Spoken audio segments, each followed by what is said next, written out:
আমাদের সকলের একটাই দাবি, আমাদের পুনরায় কর্মস্থলে যেন সৌদি আরবে যেন আবার যাওয়ার জন্য কোনো একটা ব্যবস্থা করে দেয়। আর যদি ওটা না হয় আমাদের দেশে আমাদেরকে কিছু একটা করার জন্য কোনো একটা ব্যবস্থা করে দেয়। কেননা আমরা খালি পায়ে আসি, এখন আমাদের ফ্যামিলি আমাদের তাকাই আছে, আমাদের মা বাবা ভাই বোন আত্মীয় স্বজন আছে, আমাদের বউ ছেলে মেয়ে সকলেই আছে।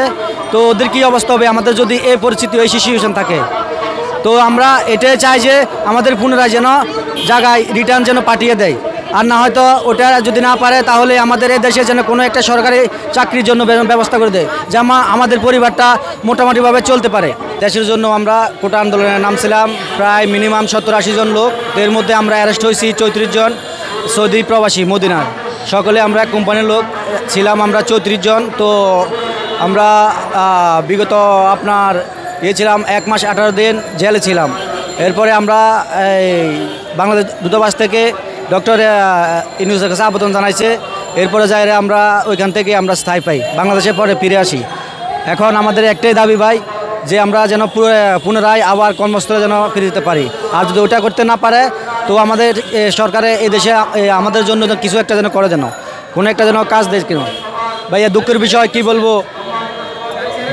কী বলবো, আমি দেশে আসার কথা ছিল, 1 বছর আকামা লাগাইছি বাংলার 3 লক্ষ টাকার উপরে। তো পরে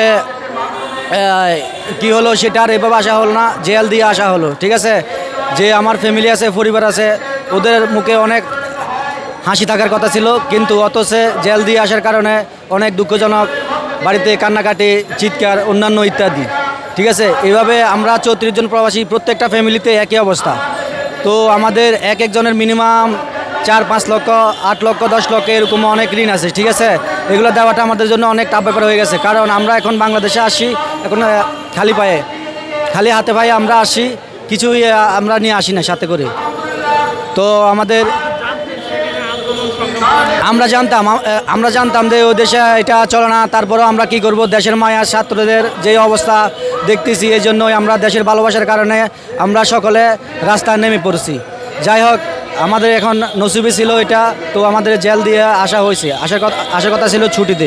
জেলে ছিলাম 1 মাস 18 দিন, 1 মাস 18 দিন ছিলাম। এরপরে শেখ হাসিনা যখন শেখ হাসিনার কাছে যেহেতু আমাদের যা কজন ছিলাম ওর কাছে খবর পৌঁছানো হয়েছে, ও বলছে যে মানে আমাদেরকে চিনে না, আমরা নাকি বাংলাদেশের কোনো নাগরিক না, আমরা নাকি রোহিঙ্গা। ঠিক আছে, আমাদেরকে যাবজ্জীবন দেওয়ার জন্য বলছে। ঠিক আছে, তো ওরকম পর্যায়ে কিন্তু এক পর্যায়ে মোটামুটি সব কিছু লিস্ট হয়ে গেছিলো। পরে যাই হোক, ডক্টর ইউনূস আমাদেরকে সহযোগিতা করার জন্য পরে আমরা সুস্থভাবে বাংলাদেশে আসি একই পোশাকে। যদি সরকার পদত্যাগ না করতো তাহলে তো আমাদের অবস্থা ভাই ভয়াবহ হয়ে গেছিলো। কারণ এখানে লং টার্ম জেল দিয়ে দিয়েছিল, এক একজনকে 8 বছর, 10 বছর, 12 বছর দিয়ে দিয়েছিল। ঠিক আছে, তাহলে আর কি আমাদের লাইফটা শেষ হয়ে গেছিলো। তো আমাদের এখন একটাই দাবি, বাস আমাদের যেন রিটার্ন যেন আবার আগের কর্মস্থলে যেন ফিরিয়ে দেওয়ার জন্য আমরা বিশেষ করে আহ্বান জানাচ্ছি সকলকে। সৌদি আরবে যেতে পারবো না, সম্ভবত 3 বছরের জন্য মারছে এটা।